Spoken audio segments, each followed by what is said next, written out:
Gangster Lawrence Bishnoi का terror अब उत्तराखंड में भी बढ़ता जा रहा है। अपने गुर्गों के दम पर एक्सटॉर्शन का धंधा चलाने वाले लॉरेंस की लिस्ट में अब यूट्यूबर्स के नाम भी जुड़ गए हैं और पहली धमकी मिली है उत्तराखंड के फेमस यूट्यूबर सौरभ जोशी को। सौरभ जोशी यानी डिजिटल दुनिया का जाना पहचाना नाम। उनकी जिंदगी में सब कुछ ठीक चल रहा था, लेकिन यूट्यूब से होने वाली तगड़ी कमाई पर डॉन लॉरेंस की नजर पड़ गई और सौरभ जोशी से लॉरेंस के नाम पर रंगदारी की डिमांड कर डाली गई।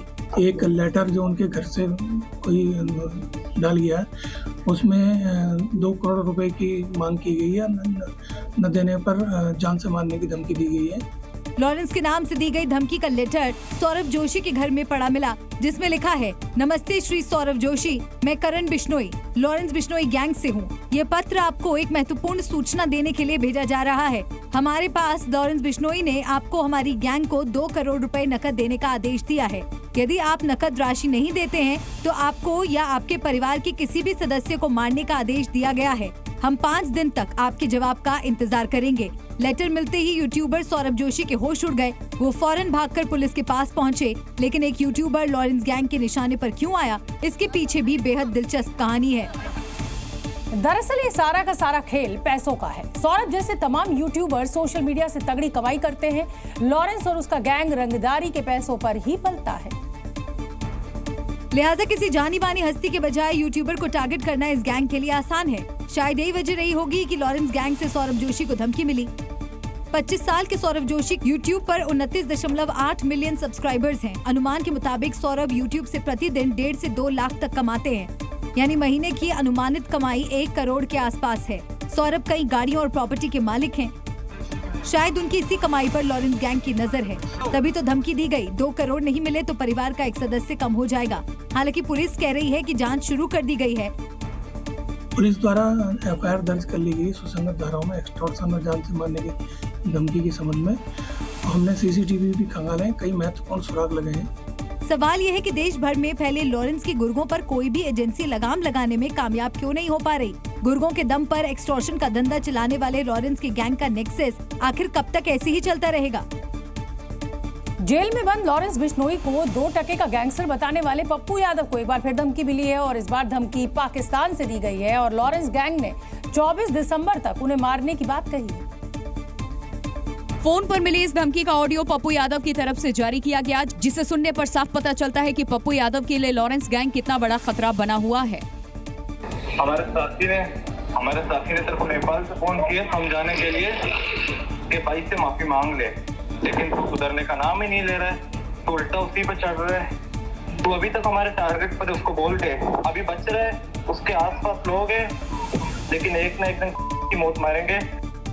दावा है कि गोल्डी के इशारे पर इस बार पप्पू यादव को धमकी दी गई। लॉरेंस गैंग बार बार ये कह रहा है कि पप्पू यादव माफी मांग ले, नहीं तो अंजाम ठीक नहीं होगा। हमने वहाँ पे लड़के लगाए हुए तुम्हारे पीछे, तुम्हारे घर पे भी लड़के लगाए हुए। जिस दिन मौका मिला मारेंगे दोनों की। जब धमकी देने वाले से पूछा गया कि बोल कौन रहा है, तो जवाब मिला, हम पाकिस्तान से बोल रहे हैं। आप बोल कौन रहे हो यार? हम पाकिस्तान से बोल रहे हैं। कौन? तोरस कादली बोल रहा हूँ मैं। पप्पू यादव को समझा तो उसने हद में रहे, माफी मांग ले सीधा सीधा। एक तरफ कॉल कर धमकी दी गई तो दूसरी तरफ लगातार व्हाट्सएप मैसेज भी पप्पू यादव को मिल रहे हैं और हर मैसेज में जान से मारने की धमकी का संदेश। अब लॉरेंस गैंग ने 24 दिसंबर तक पप्पू यादव को मारने की धमकी दी है। आपकी सुरक्षा, मुझे आपकी सुरक्षा की जरूरत नहीं है। जो लोग अपराधियों को कोऑपरेट करना चाहते हैं कि आप जाएं, आप कोऑपरेट करें, तय तिथि कर ले, डेट तय कर ले। हमें मरने का जज्बा होगा तो हम आएंगे और आपको मारने का जज्बा होगा तो आ जाइए। दरअसल बाबा सिद्दीकी मर्डर केस के बाद पप्पू यादव ने 12 घंटे में लॉरेंस गैंग को खत्म करने वाला बयान दिया था। तभी से वो लॉरेंस गैंग के निशाने पर हैं। राजधानी दिल्ली में आज सुबह इंडिया गेट और अक्षरधाम मंदिर ही गायब हो गए। चौंकिए मत, क्योंकि दिल्ली इन दिनों गैस चैम्बर बनी हुई है। पोल्यूशन और फॉग के कॉकटेल ने दिल्ली की विजिबिलिटी को 0 कर दिया है। राजधानी के ज्यादातर इलाके स्मॉग की चादर में लिपटे हैं। धुंध ने दिल्ली को कैद कर लिया है। दम घोटू हवा में अब देखना और सांस लेना भी मुश्किल है। थोड़ा चलते हैं और देखते हैं कि कैसे विजिबिलिटी इंडिया गेट को बिल्कुल गायब कर देगी। दिल्ली के ज्यादातर इलाकों में फिलहाल तस्वीरें कुछ ऐसी है, विजिबिलिटी बहुत कम बनी हुई है। ये देखिए 10 से 15 कदम अभी हम चले हैं और इंडिया गेट अब आपको धुंधला धुंधला नजर आएगा। आज सुबह प्रदूषण और कोहरे ने दिल्ली में ऐसा डेरा डाला कि पूरी दिल्ली धुआं धुआं नजर आई। जिस तरीके से राजधानी दिल्ली में इन दिनों पॉल्यूशन है, उसके साथ साथ स्मॉग और फॉग की एक चादर बनी हुई है, उसकी वजह से विजिबिलिटी जीरो हो गई है। इस वक्त हम अक्षरधाम के सामने खड़े हुए हैं और आप देखें तो अक्षरधाम मंदिर आपको नजर नहीं आएगा। बगल में जो दिल्ली मेरठ एक्सप्रेस वे है, उस पर भी आप देखिए तो सभी गाड़ियों में आपको हेडलाइट ऑन नजर आएगी। प्रदूषण ने दिल्ली पर ऐसी स्ट्राइक की है कि बड़ी बड़ी इमारतें गायब हो गई हैं। इंडिया गेट, अक्षरधाम और लाल किला धुंध में कहीं ओझल हो गए हैं। आज दिल्ली का औसत AQI 481 दर्ज किया गया, जबकि अक्षरधाम के पास AQI 420 से ऊपर रहा। दिल्ली से सटे नोएडा में AQI 443 रहा और गाजियाबाद का AQI 487 तक जा पहुंचा, जबकि गुरुग्राम में भी AQI 438 के आंकड़े तक पहुंच गया। दिल्ली की हवा जहरीली हो गई है, लोगों का दम घुट रहा है। प्रदूषण के बढ़ते खतरे को देखते हुए ग्रेडेड एक्शन रिस्पॉन्स सिस्टम यानी GRAP-4 लागू कर दिया गया है, लेकिन हालात अभी भी जस के तस बने हैं और प्रदूषण का कहर जारी है। उत्तर प्रदेश में योगी आदित्यनाथ की पुलिस अपराधियों को लंगड़ा बनाने के मिशन पर लगी हुई है। चुन चुनकर अपराधियों का एनकाउंटर किया जा रहा है और आलम यह है कि अब गैंगस्टर्स पुलिस के कंधे का सहारा लेकर चलते नजर आ रहे हैं। ये देखिए, हत्या का आरोपी और कानून का दुश्मन आज पुलिस के कंधे का सहारा लेकर चल रहा है। गाजियाबाद पुलिस ने इस शातिर अपराधी को मुठभेड़ के बाद गिरफ्तार किया।